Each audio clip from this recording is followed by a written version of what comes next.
સ્વચ્છ ઘર તમને કદાચ તમારા ઘરે ટાઇલ્સ મારી હોય અને ગંદી થાય તો તમે કેવા તરત પોતું લઈને સાફ કરો છો? એવી શાળામાં પણ આપણને દેખાવું જોઈએ, એવું રસ્તા ઉપર પણ આપણે કંઈ ફેંકતા હોઈએ છીએ ખાઈને, બસમાં જતા હોઈએ ને બસમાં મુસાફરીમાં આપણે કાગળ કચરો ગમે તે ફેંકતા હોઈએ, આપણે ખાઈને નાખતા હોઈએ, થેલી પણ નાખતા હોઈએ, કેળાના ટોતરા પણ આપણે રસ્તામાં ગમે તે જગ્યાએ નાખતા હોઈએ, પાછળ જવાવાળો વ્યક્તિ એ લપસી પડતો હોય. એટલે દરેક વસ્તુ આપણા માટે જીવનમાં ઉતારવા જેવી છે. આને કહેવાય છે કર્તવ્ય બોધ.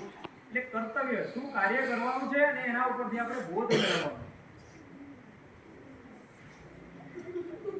એટલે અહીંયા તમે બેઠા છો, 6 થી 8 ના છે, 1 થી 5 ના છે, બધા જ બાળકો અહીંયા બેઠેલા છે.